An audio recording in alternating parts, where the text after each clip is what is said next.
Hello everyone. In my previous lecture, discuss about chapter 1 introduction. Today start chapter 2 revision. Chapter 2 is tendering and accounting એટલે કે tendering અને accounting એટલે કે હિસાબ. એમાં ફર્સ્ટ ટોપિક જોઈએ તો કોન્ટ્રાક્ટ એટલે કે કરાર. કોન્ટ્રાક્ટ એટલે શું? કોન્ટ્રાક્ટ એટલે કોઈ વ્યક્તિ કે કોઈ કંપની દ્વારા કોઈ કામ કેટલીક શરતો હોય બાબતો હોય એને ધ્યાનમાં લઈને કરવામાં આવે અને એક લેખિત બાંહેધરી એટલે કે અંડરટેકિંગ લઈ અને કરવામાં આવે ને કહેવાય કરાર. કોઈ કંપની દ્વારા કેટલીક બાબતો અને શરતોને ધ્યાનમાં લઈને આપવામાં આવતી લેખિત બાંહેધરીને કરાર કહે છે. નેક્સ્ટ જોઈએ તો ટાઈપ્સ ઓફ કોન્ટ્રાક્ટ, કરારના પ્રકારો. ટાઈપ્સ ઓફ કોન્ટ્રાક્ટ 10 છે. પહેલું જોઈએ તો item rate contract, percentage rate contract, lump sum contract એટલે કે ઉચ્ચ રકમનો કોન્ટ્રાક્ટ, ઓલ ઇન કોન્ટ્રાક્ટ એટલે કે સંપૂર્ણ કોન્ટ્રાક્ટ, લેબર કોન્ટ્રાક્ટ. નેક્સ્ટ છે material supply contract. Next piece work contract. Next cost plus percentage rate contract. Next cost plus fix fee contract. Next છે target contract અને લાસ્ટ છે BOT contract. BOT કોન્ટ્રાક્ટનું full form થાય build operate transit contract. હવે first જોઈએ તો item rate contract. Item rate કોન્ટ્રાક્ટમાં શું આવશે તો કે આ કોન્ટ્રાક્ટમાં દરેક કોન્ટ્રાક્ટર છે એ દરેક આઇટમની સામે પોતાનો ભાવ ભરે. એટલે કે ફોર એક્ઝામ્પલ બિલ્ડિંગની સાઇટ હોય એનું ટેન્ડર હોય તો એમાં નંબર ઓફ ડોર હોય તો ડોરની સામે તેનો ભાવ ભરવાનો. ફોર એક્ઝામ્પલ એક ડોરના 3,000 તો આખા બિલ્ડિંગમાં 30 ડોર ફિટ કરવાના હોય તો 30 × 3,000. નેક્સ્ટ જોઈએ તો વિન્ડો. આખા બિલ્ડિંગમાં 50 વિન્ડો ફિટ કરવાની છે તો એક વિન્ડોનો એને ભાવ ભરવાનો. ફોર એક્ઝામ્પલ એક વિન્ડોના 2,000 રૂપિયા. એવી રીતના અલગ અલગ આઇટમની સામે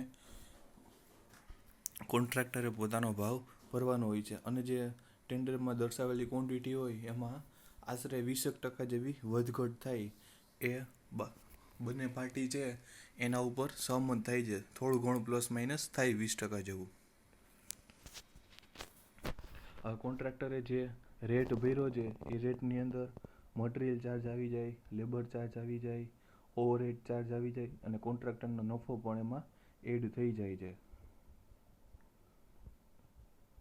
જ્યારે કામની વિવિધ આઇટમ હોય એની ક્વોન્ટિટી ખબર હોય તો આ રીત વધારે ઉપયોગી છે અને બાંધકામ ડિપાર્ટમેન્ટના લગભગ આ જ રીતનો યુઝ કરે છે બાંધકામ ખાતામાં.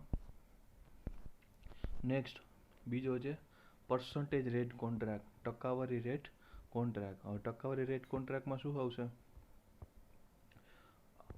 આ પ્રકારનો કરાર છે એમાં ડિપાર્ટમેન્ટ દ્વારા કામની વિવિધ આઇટમો હોય અને દરેક આઇટમની ક્વોન્ટિટી અને માપણીનો એકમ, યુનિટનો રેટ આ બધું કુલ ખર્ચ નક્કી કરવામાં આવે છે.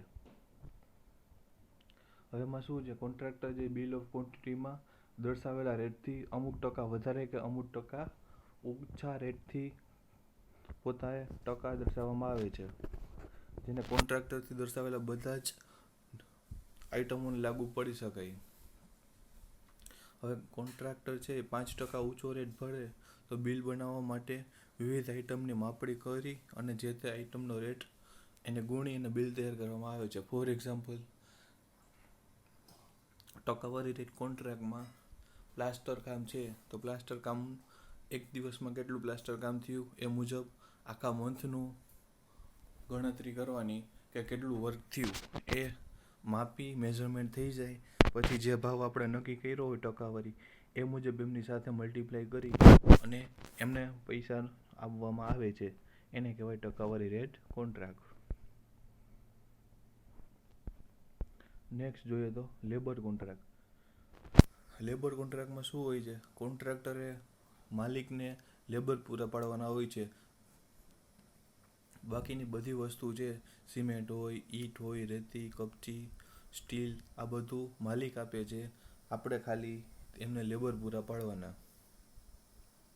હવે એમાં શું છે, કોન્ટ્રાક્ટરને પ્લાન્ટ હોય, યંત્ર સામગ્રી હોય, ફોર્મ વર્ક હોય, સુપરવિઝન, કોન્ટ્રાક્ટરનો નફો, આ વગેરે બધું કેમ આવી જાય છે, કોન્ટ્રાક્ટરમાં એડ થઈ જાય છે. કામની સંપૂર્ણ જવાબદારી કોન્ટ્રાક્ટરની હોય છે. ટેન્ડર હોય 1 વર્ષમાં પૂરું કરી દેવાનું, તો એ સમય મર્યાદા એ બધી જ જવાબદારી કોન્ટ્રાક્ટરની હોય છે. માલિકની એટલી જ જવાબદારી હોય કે ટાઈમ ટુ ટાઈમ બધું મટીરિયલ્સ પ્રોવાઈડ કરે. બાકીની બધી જ જવાબદારી કોન્ટ્રાક્ટરની હોય છે. એને કહેવાય લેબર રેટ કોન્ટ્રાક્ટ.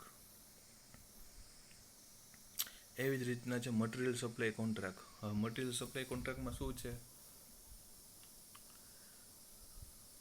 એના માટે મટીરિયલ સપ્લાય માટે એક ટેન્ડર ભરવામાં આવે છે. એમાં જરૂરી ટેક્સ, મટીરિયલ્સનું ખર્ચ, પછી પરિવહન ખર્ચ, એ બધું એ ટેન્ડરમાં આવી જાય છે.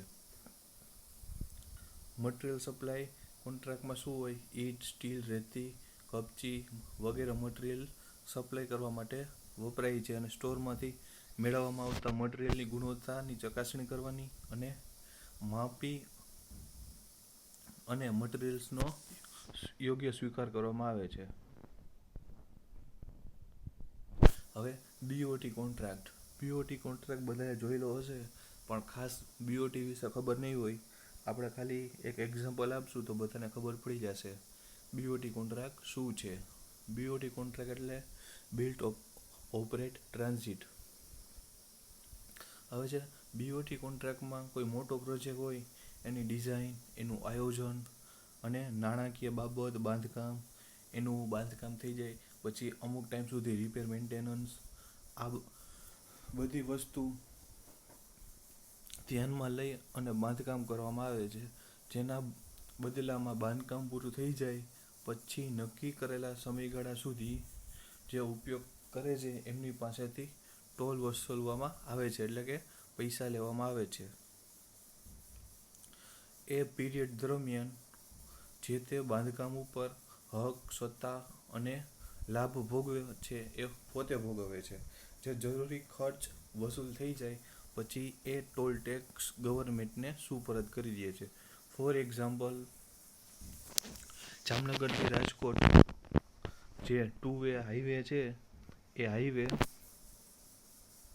2 વર્ષ સુધીમાં કમ્પ્લીટ થઈ જાય તો 2 વર્ષ પછી ત્યાં ટોલ ગેટ બનાવવામાં આવેલો હતો. એ ટોલ ગેટ થ્રુ કોઈનો જે પીરિયડ નક્કી કરેલો હોય કે 2 વર્ષ અથવા 3 વર્ષ સુધી ટોલ વસૂલવાનો, એ 3 વર્ષમાં આખા જે જામનગરથી રાજકોટનો રોડ બનાવેલો છે એમના પૈસા એમની પાસે આવી જાય. પ્લસ આવનારા 5 અથવા 10 વર્ષનો જે મેન્ટેનન્સ પીરિયડ હોય, એ મેન્ટેનન્સ પીરિયડના પૈસા પણ આવી જાય. પછી એ ટોલ ગેટ છે એ સરકારને સુપરત કરી દેવામાં આવે. એને કહેવાય બીઓટી, બિલ્ટ ઓપરેટ ટ્રાન્ઝિટ કોન્ટ્રાક્ટ. હવે આપણે જે 2 વર્ષ અથવા 3 વર્ષ સુધી સમયગાળો નક્કી કરેલો હોય, એ સમયગાળા સુધી આપણે ટોલ વસૂલવામાં આવે છે. એ ટોલ વસૂલવામાં આવે એને શું કહેવાય, કન્સેશન પીરિયડ. નેક્સ્ટ જોઈએ તો 2 ટોપિક હતા, એક ડિપાર્ટમેન્ટલ એક્ઝિક્યુશન અને બીજું હતું કોન્ટ્રાક્ટ સિસ્ટમ. એ 2 ટોપિક ઉપરથી એક તફાવત બનેલો છે. એ તફાવત જોઈએ તો ખાતાકીય કામ કરવાની રીત અને કરાર દ્વારા કામ કરવાની રીત. હવે ખાતાકીય કામ કરવાની રીતમાં શું છે, ડિપાર્ટમેન્ટલ એક્ઝિક્યુશનમાં, તો કે આ રીતમાં નાના નાના કામો માટે અથવા રિપેરના કામો માટે વપરાય છે. જે ડિપાર્ટમેન્ટલ રીત છે એ નાના કામ માટે અથવા તો કોઈ રિપેર મેન્ટેનન્સના વર્ક હોય તો એના માટે વપરાય છે. જ્યારે કોન્ટ્રાક્ટ સિસ્ટમ ક્યારે યુઝ થાય છે, તો કે મોટા કામ માટે કોન્ટ્રાક્ટ સિસ્ટમ વપરાય છે. હવે બીજો પોઈન્ટ જોઈએ ખાતાકીય કામ કરવાની રીતમાં. આ રીતમાં મજૂરોને ખાતા દ્વારા રોજ ઉપર રાખીને અથવા તો થયેલા કામની માપણી લઈને તેમને પૈસા આપવામાં આવે છે. એટલે કે લેબરને જે એક દિવસમાં જેટલું વર્ક કર્યું હોય, ફોર એક્ઝામ્પલ પ્લાસ્ટર વર્ક એક દિવસમાં જેટલા મીટર કરેલું હોય, મીટર સ્ક્વેર, એટલા પૈસા આપવાના. અથવા તો એમને ફિક્સ હોય કે એક દિવસના 300 રૂપિયા, 400 રૂપિયા, એવી રીતના એને ડેઈલી પૈસા આપીને ચૂકવણું કરવામાં આવે છે. જ્યારે કરાર સિસ્ટમમાં શું છે, કરાર સિસ્ટમમાં ચોક્કસ શરતોથી કોઈ એક કોન્ટ્રાક્ટરને કામ સોંપવામાં આવે છે. કોઈ બિલ્ડિંગ બનાવવી છે તો એ કોન્ટ્રાક્ટ હોય, એમને કોઈ શરતો હોય. શરતો કેવી? તો કે 1 વર્ષમાં બિલ્ડિંગનું વર્ક પૂરું કરી દેવાનું, જે સ્પેસિફિકેશન હોય સ્પેસિફિકેશન ફોલો કરવા. એ શરતોને ધ્યાનમાં રાખીને કામ સોંપવામાં આવે છે.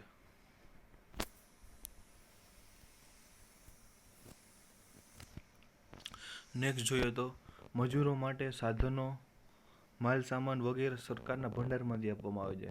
જે ડિપાર્ટમેન્ટ વર્ક છે એમાં મજૂરો માટે વર્ક કરવું હોય તો એના માટેના સાધનો હોય, એના માલ સામાન, એ બધું ગવર્મેન્ટના સ્ટોરમાંથી આપવામાં આવે છે. જ્યારે કરાર સિસ્ટમમાં શું છે, માલ સામગ્રી, મજૂરોના યંત્રો, વીજળી વગેરેની ગોઠવણ કોન્ટ્રાક્ટરે જાતે કરવાની હોય છે. હવે ખાતાકીય કામ કરવાની રીતમાં જોઈએ તો આ રીતમાં ખાતા દ્વારા બધું જ કામ થતું હોવાથી ચાલુ કામ કે બાંધકામમાં કોઈ ફેરફાર કરવો હોય તો સરળતાથી થઈ જાય છે. હવે કરાર સિસ્ટમમાં શું છે, એમાં કોન્ટ્રાક્ટર વર્ક કરતો હોય તો ચાલુ કામે કોઈ ચેન્જ કરવો હોય તો મુશ્કેલ છે. આપણે કોન્ટ્રાક્ટ આપી દીધા પછી કોઈ જાતનો ચેન્જ એમાં બહુ કરી શકાય નહીં. હવે ખાતાકીય રીતમાં જોઈએ તો આ રીતમાં નિષ્ણાતનો અનુભવનો લાભ લઈ શકાતો નથી. ખાતાકીય રીત છે શું છે, રિપેર મેન્ટેનન્સ માટેની છે અથવા તો નાના કામ માટેની છે. તેમાં જો અનુભવ હોય એનો લાભ લઈ શકાય નહીં નિષ્ણાંતોનો. હવે કરાર પદ્ધતિ છે એમાં જે તે ક્ષેત્રના અનુભવી અને નિષ્ણાંત કોન્ટ્રાક્ટરની કુશળતાનો લાભ લઈ શકાય છે. ફોર એક્ઝામ્પલ જે પુલનું કામ છે, બહુમાળી મકાનનું કામ છે. નેક્સ્ટ ખાતાકીય રીતમાં છે, બજારમાં માલ સામાનના ભાવમાં વધઘટ થાય તો કામનો ખર્ચ પણ બદલાઈ જાય છે, એટલે કે ખર્ચ ઉપર અંકુશ રાખી શકાતો નથી. હવે કોન્ટ્રાક્ટ સિસ્ટમમાં શું છે, આપણે કોન્ટ્રાક્ટ આપી દીધો પછી 2 મહિના અથવા 3 મહિના પછી જો માલ સામાનમાં એના ભાવમાં ફેરફાર થાય, ભાવ વધઘટ થાય અથવા લેબરનો ભાવ વધી જાય તો આપણે કંઈ ફરક પડે નહીં. નેક્સ્ટ છે બાણાની રકમ, એટલે કે અર્લીએસ્ટ મની ડિપોઝિટ અને જામીન થાપણ. જામીન થાપણ એટલે સિક્યુરિટી ડિપોઝિટ. હવે EMD બાણાની રકમ. બાણાની રકમમાં શું આવે છે, EMDની રકમ છે એ કોન્ટ્રાક્ટર ટેન્ડર સાથે જમા કરાવવી પડે છે. જ્યારે ટેન્ડર ભરી અને ટેન્ડર સબમિટ કરાવી એની સાથે બાણાની રકમ જમા કરાવવી પડે. હવે જામીન થાપણ એટલે કે સિક્યુરિટી ડિપોઝિટ એ ક્યારે જમા કરવાની હોય, જે કોન્ટ્રાક્ટરનું ટેન્ડર એક્સેપ્ટ થઈ જાય એટલે કે સ્વીકારવામાં આવે પછી આ રકમ વર્ક ચાલુ થાય એ પહેલાં જમા કરાવવી પડે 2.5% જેટલી. અથવા જો ત્યારે જમા ન કરાવી હોય તો દર 3 મહિને અથવા 4 મહિને જ્યારે બિલ બને ત્યારે રનિંગ બિલમાંથી એ જામીન થાપણ કટ કરવામાં આવે. બાણાની રકમ 1 થી 2% જેટલી હોય અને જામીન થાપણ 2.5 થી 10% જેટલી હોય. હવે બાણાની રકમ રાખવાનો પર્પસ શું છે, બિનજરૂરી હરીફાઈ ઓછી કરવા માટે. હજી ટેન્ડર ભરતા હોય ત્યારે હરીફાઈ વધારે થતી હોય. લગભગ ઘણા બધા કોન્ટ્રાક્ટરો હોય એ શું કરે, નીચું ટેન્ડર ભરે અને પછી એમનું ટેન્ડર સિલેક્ટ થઈ જાય તો પછી ના પાડી દે કે હવે મારે વર્ક કરવું નથી. એ ના કરે એના માટે બાણાની રકમ રાખવામાં આવે છે.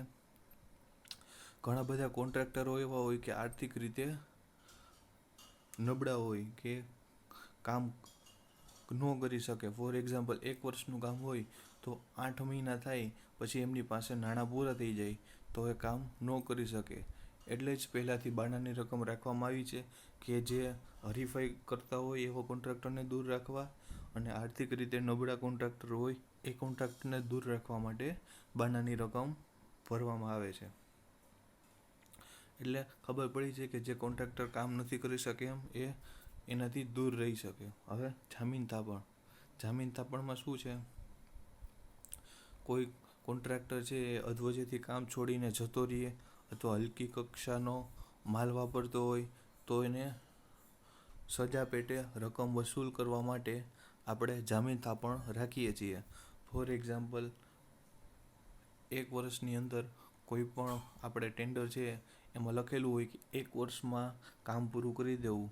જો એ કામ 1 વર્ષમાં પૂરું ન થાય, 1 વર્ષની માથે 2 મંથ એટલે કે 14 મહિનામાં એ વર્ક પૂરું કરે તો 2 મહિનાની એને પેનલ્ટી આપણે આપી શકીએ. કે એમાંથી જો એને જામીનતા પણ ભરેલી હોય તો એમાંથી આપણે પૈસા કટ કરી અને પછી જામીનતા પણ આપી શકીએ. અને જો આપણે મેન્ટેનન્સ પીરિયડ રાખેલો હોય, ફોર એક્ઝામ્પલ ડ્રેનેજનું વર્ક છે તો ડ્રેનેજનું વર્ક થઈ જાય પછીના 2 વર્ષ સુધી મેન્ટેનન્સ પીરિયડ હોય, તો 2 વર્ષમાં જો મેન્ટેનન્સ ના કરે તો જામીન થાપણમાંથી આપણે પૈસા કટ કરી શકીએ. હવે EMDની રકમ છે જે કોન્ટ્રાક્ટરને ટેન્ડર સ્વીકારાય તે કોન્ટ્રાક્ટરને કામ સોંપ્યા બાદ બીજા કોન્ટ્રાક્ટરને પરત કરવામાં આવે છે. ફોર એક્ઝામ્પલ 10 ટેન્ડર આવ્યા હતા, 10માંથી આપણે પહેલું ટેન્ડર એક્સેપ્ટ કર્યું છે તો બાકીના 9 વ્યક્તિને EMD પાછી આપી દેવાની. ક્યારે? જ્યારે પહેલું ટેન્ડર સ્વીકાર્યું એને જામીન થાપણ ભરી દીધી કે એમને વર્ક કરવું છે, પછી જ બાકીના 9 વ્યક્તિને આપણે EMD પાછી આપી દેવાની. હવે સિક્યુરિટી ડિપોઝિટની રકમ કોન્ટ્રાક્ટરને કામ સંતોષકારક પૂર્ણ થઈ જાય પછી 1 વર્ષ પછી આપવામાં આવે છે. એ બધું ટેન્ડરમાં લખેલું જ હોય. જે એમનો 1 વર્ષ અથવા 2 વર્ષનો પીરિયડ હોય એ પીરિયડ પૂરો થાય પછી જ સિક્યુરિટી ડિપોઝિટ આપવામાં આવે.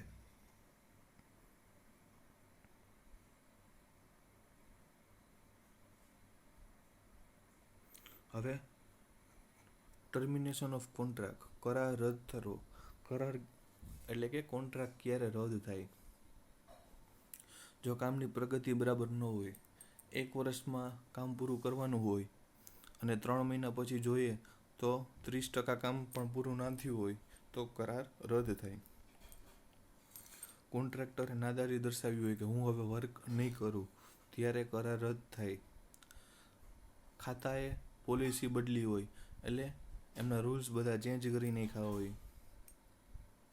કોન્ટ્રાક્ટરે પેટા કોન્ટ્રાક્ટ આપ્યું હોય, આપણે જે કોન્ટ્રાક્ટરને વર્ક આપ્યું હોય એ કોન્ટ્રાક્ટરે બીજા કોન્ટ્રાક્ટરને વર્ક આપી દઈએ તો એને કહેવાય પેટા કોન્ટ્રાક્ટ. કામ સમય મર્યાદામાં પૂરું ન થયું હોય, જે આપણે સમય મર્યાદા આપી હોય એ ટાઈમ લિમિટમાં કામ પૂરું ન કર્યું હોય, કામ માટે સાઇટ ઉપલબ્ધ ના હોય, ડ્રોઈંગ સ્પેસિફિકેશન એન્જિનિયરની સૂચના મુજબ કામ ના થયું હોય, જે ડ્રોઈંગમાં હોય એ ડ્રોઈંગ મુજબ વર્ક ન થતું હોય, જે સ્પેસિફિકેશનો હોય એ સ્પેસિફિકેશનો ફોલો ન થતા હોય, કોન્ટ્રાક્ટર અને માલિક બંનેની સંમતિથી કોન્ટ્રાક્ટ રદ થયો હોય, કોઈ કારણોસર કોન્ટ્રાક્ટ અને માલિક બંને એકબીજાની સંમતિથી કોન્ટ્રાક્ટ કેન્સલ કરે. નેક્સ્ટ છે ટાઈપ્સ ઓફ બિલ, બિલના પ્રકાર. પહેલું બિલ અને છેલ્લું bill, first and last bill. જ્યારે કોન્ટ્રાક્ટર હોય કે સપ્લાયર હોય તેણે જે વર્ક કર્યું હોય એ વર્કનું બિલ પહેલું અને છેલ્લું એક જ બિલ બનાવવામાં આવે છે. એને શું કહેવાય? First and last bill. જો નાનું કામ હોય તો એના માટે એક જ બિલ બને, જો મોટું કામ હોય 1 અથવા 2 વર્ષનું તેના માટે 1 કરતાં વધારે બિલ બને. વચગાળાનું બિલ અથવા તો રનિંગ બિલ, આપણે વાત કરીએ મુજબ મોટું કામ હોય તો એમાં દર 2 મહિના થાય એટલે એનું બિલ બનાવવામાં આવે છે. બિલ કેવી રીતના બનાવવામાં આવે કે જે દરેક વસ્તુ આપણે કરી હોય એ દરેક વસ્તુનું મેઝરમેન્ટ લેવાનું. મેઝરમેન્ટ આપણે એકે નહીં લેવાનું, જ્યારે ગવર્મેન્ટ ઓફિસર આવે એની સમક્ષ આપણે મેઝરમેન્ટ લેવું પડે. એ એવું કહે કે ભાઈ આ વસ્તુ બરાબર નથી તો ત્યાંથી જ આપણું મેઝરમેન્ટ કેન્સલ થઈ જાય અને બધી જ વસ્તુ બરાબર હોવી જોઈએ તો જ આપણું બિલ પાસ થાય. એને કહેવાય વચગાળાનું બિલ.